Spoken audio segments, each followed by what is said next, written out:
So hopefully you've had some good practice writing simple chord tone melodies. Remember, even though it seems simple and very restrictive, I wanted you to learn the concepts that composing means setting limitations on yourself. Music composition follows logical rules, and you can create a huge amount of variety from very limited material to work with. Now, I've talked about limitations in the previous lessons, but I would like to just take a minute to explain the concept in a more thorough way so you can see why it's so important. In order to do this, we need to talk for a minute about creativity. What is creativity? Well, is it an ability to magically create something from nothing, or is it the ability to work hard until you finish a task? Maybe it's about the inspiration that you get, or maybe it's all about just the perspiration that you put into your work. Well, I personally like to think of creativity as the ability to find a new answer to an open question. And this is the way of looking at creativity that comes from a book called Musical Creativity by Dr. Guerino Mazzola. He looks at creativity as basically a 6-step process. Now, I know it seems a little bit dry and mechanical to put it into a process like that, but what he really is doing here is looking at the stages that someone may go through in order to find a creative solution to a problem.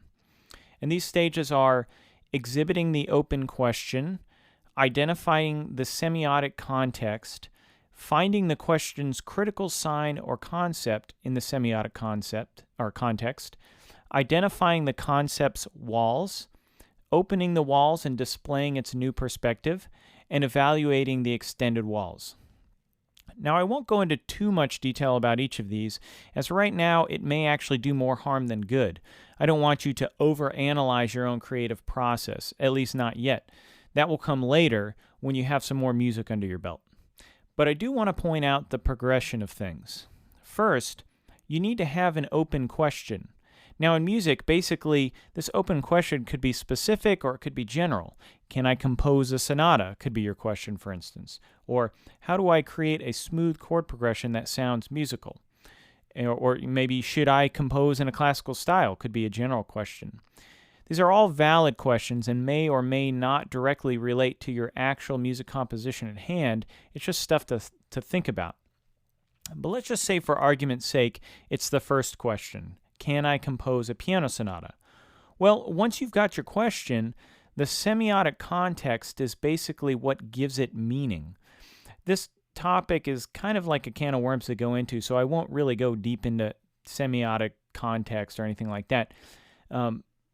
Let's just say, for argument's sake, the semiotic context is the 21st century in the United States. This means that we are bringing the understanding of the last 500 years of music with us when we compose or listen to a piano sonata. Now, this doesn't mean anything good or bad. It just means that that's the context. You've been hearing piano sonatas, either actively listening to them or in the background or learning to play them your entire life. And when you hear another piano sonata, you're bringing all that with you into the activity of listening or creating it. So let's go ahead and skip to the fourth step now, which is identifying the concept's walls. And this is where limitations come in. For instance, with a piano sonata, one wall could be, well, the piano. If I have to use a piano, or do I have to use a piano? If I don't, I can't really call it a piano sonata, right? Well, this is exactly where limitations and creativity work together. Let's just say I want to write something called Sonata for Piano.